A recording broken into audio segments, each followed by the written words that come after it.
consciente del tiempo, voy a tratar de resumir mi presentación a 15 minutos. Gracias. Primero que nada, muchas gracias, qué bueno, ¿verdad? Las presentaciones que me precedieron fueron excelentes y un poco ayudan a prefaciar lo que yo quería decir y me ahorran el tiempo. Juaco, te agradezco que hayas finalmente llamado deterioro secular a lo que ya no es una crisis, porque la crisis se quedó atrás hace mucho tiempo, ¿verdad? Por eso yo escribí un libro que se llamaba Crónicas del Colapso. Ya en el 2015, cuando yo escribí el libro, el sistema había colapsado.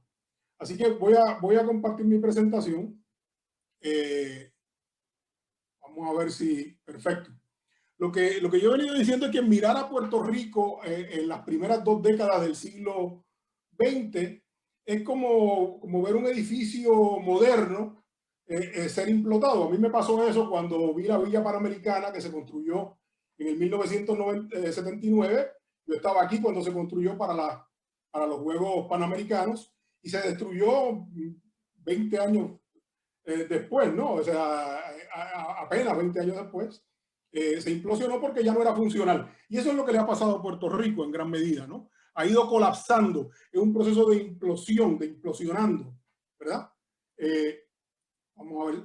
Y hemos transitado del milagro puertorriqueño, esa industrialización de una economía pequeña, de ser el modelo de industrialización por exportación, al colapso, ¿verdad? Hemos ido de la casa pobre del Caribe, como la llamaba Tocqueville, a la vitrina de la democracia y el desarrollo. Ahí ven a Muñoz, que era el epítome de ese, y a lo que acaba de describir Miriam muy acertadamente, este es un país del cuarto mundo, como Miriam bien lo describió, no lo digo en esa palabra, que lo dice Manuel Castells, que ha sido marginado de las cadenas de valor global. Aquí, por eso le agradecía a Juaco, ¿no? Puerto Rico no está en crisis. La crisis es un elemento, si no pasajero, puede haber una crisis larga, pero superable. El problema es que en Puerto Rico el modelo de operación manos a la obra, Estado Libre Asociado, colapsó. Y lo que estamos experimentando, aquí le pongo el título de un artículo que escribí para 80 grados en 2007, es la Gran Depresión de los 2000. Esto es una depresión, ¿verdad? Elegantemente un deterioro secular, pero esto es una depresión. Aquí no hay crecimiento, aquí ni tampoco hay recuperación. Lo que hay es periodos de caída y de un poco vuelta al status quo ante, ¿no? Estos son los, digamos, esto es lo que se ve. Si uno va a mirarlo desde el 2006, cuando empieza la recesión, en el caso de la gráfica de la tasa de crecimiento, llegué hasta el 19, 18, 19, pero si usted mira los indicadores de la manufactura, en las últimas décadas han caído, ha caído de 171 del 2000 al 2020, de 171 a 99.5, ¿verdad? Eso y esa tendencia es secular, esa tendencia no se ve volver a la normalidad, no hay normalidad en el sentido de lo que era. Aquí voy rápido sobre eso. El colapso yo lo he descrito como el colapso de los pilares de la economía, del modelo operación manos a la obra ELA. El mercado común ya no es mercado común, hay otros países en acuerdo de libre comercio. Las preferencias fiscales colapsaron con la derogación de la 936. La moneda común la tienen otros países, como Estados Unidos. La estabilidad política, lo que hemos visto es que la alternancia ha sido fuente de gran crisis. Y lo único que se ha sostenido un poco son las prestaciones sociales subsidiadas por los fondos federales y la ciudadanía común, que nos permite el libre tránsito, ¿verdad? De ciudadanos americanos de Puerto Rico a los Estados Unidos. Ya esto lo he mencionado, las inconsistencias, la mala gobernanza. El problema de Puerto Rico es la médula económica de Puerto Rico fue la expulsión de las cadenas de valor de la manufactura, en el caso particular de las farmacéuticas y las industrias de producción de productos como sillas de ruedas, marcapasos, etcétera, etcétera. O sea, Puerto Rico fue expulsado con la derogación de la 936 en el año 1996, y además la entrada a la Organización Mundial del Comercio de China. Y de hecho me decía a mí en alguna ocasión una colega profesora de química de la Universidad de Puerto Rico, toda la farmacéutica química se fue al Asia, ¿verdad? Porque además cambiaron no solamente las reglas económicas, cambiaron las reglas políticas con el libre comercio, sino que además cambiaron las reglas fitosanitarias. Y antes todas las medicinas que se consumían en los Estados Unidos tenían que ser producidas en territorio fitosanitario norteamericano, y ahora la Food and Drug Administration iba a la China o a Asia, a la India, a Bangalore, a supervisar la planta. Certificaban la planta, no el país, ¿verdad? En ese sentido certificaban al país, pero la planta en específico.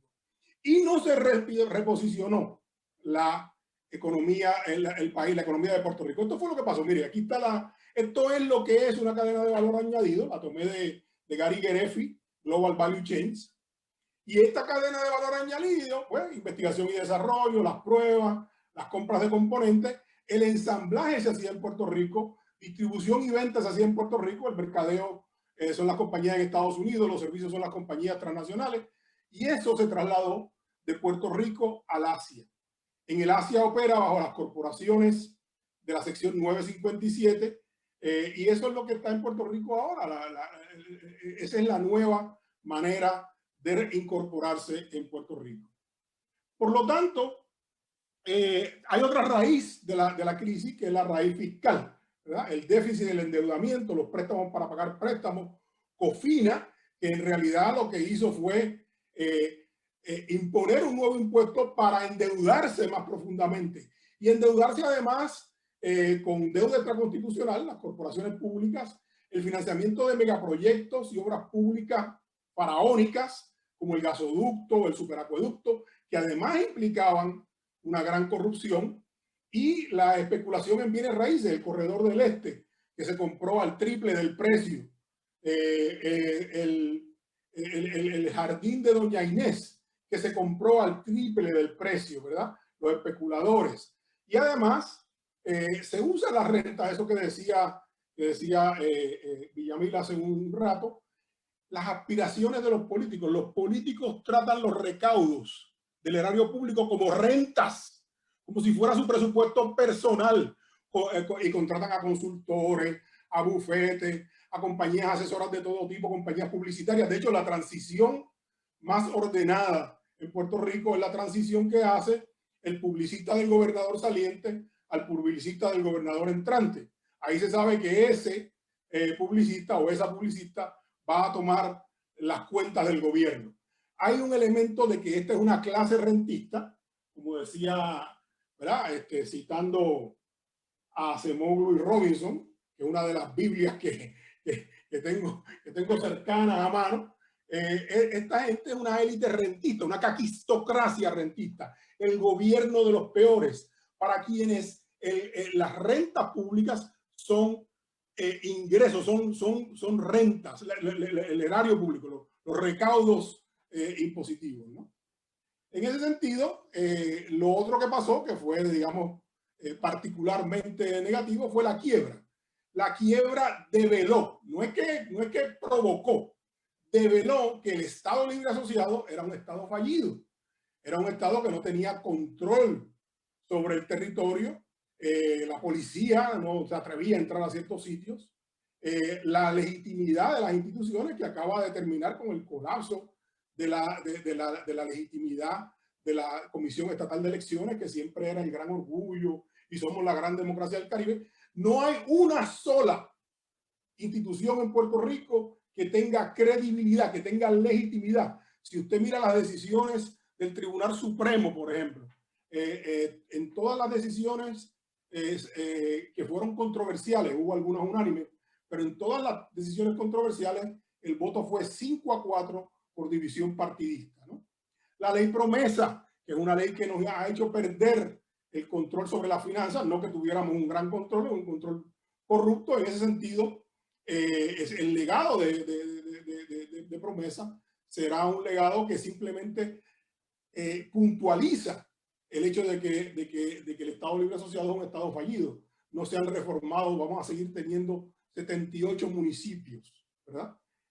Hay como 40 quebrados y a nadie se le ocurre. Cada vez que hay un temblor de tierra o un huracán, salen los alcaldes llorando y ayudando a la gente y dando comida, y a nadie se le ocurre que esos alcaldes son los mismos que después, incluyendo a la alcaldesa de San Juan, que fue una gran decepción, se reembolsan 50, 60 mil dólares, porque esos son rentas en beneficio, cuando en la universidad no podemos, no cobramos, no liquidamos vacaciones.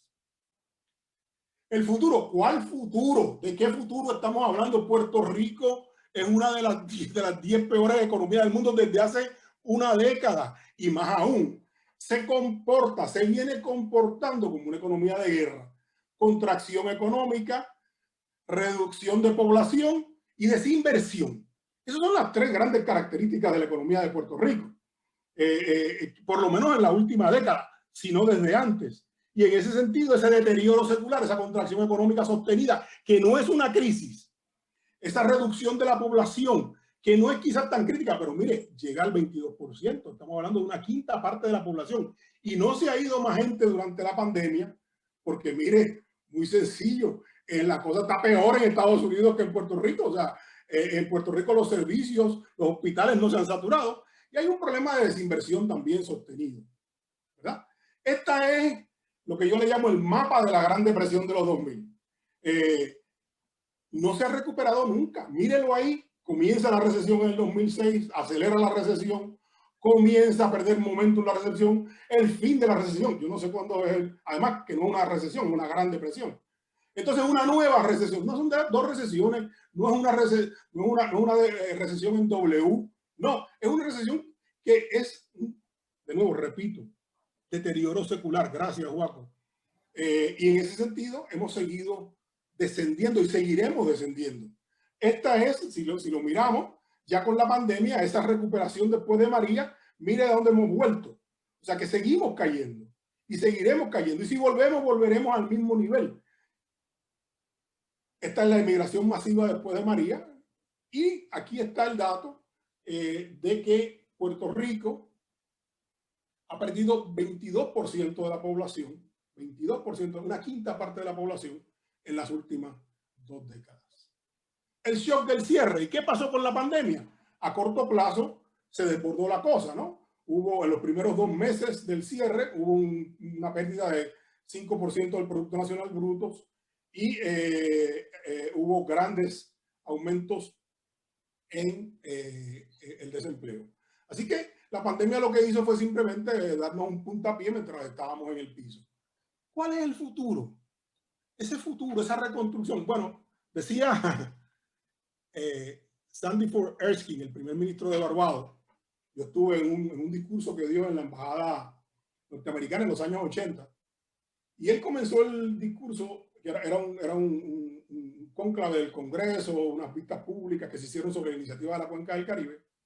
Él dijo lo siguiente, que jamás olvidaré: en el Caribe, lo único peor que ser explotado por Estados Unidos es no ser explotado por los Estados Unidos. Nosotros somos una colonia de los Estados Unidos. Hay que tener eso claro, no se nos olvide. Eso lo dicen ahora hasta los estadistas, así que no creo que sea anatema ni herejía. Pero lo curioso es que decimos, somos el 6º país en el mundo en vacunación. Somos el 6º país en el mundo en vacunación porque somos en ese sentido una jurisdicción de los Estados Unidos. Nosotros no estamos contratando para que lleguen aquí las vacunas. La logística de las vacunas no la controlamos nosotros.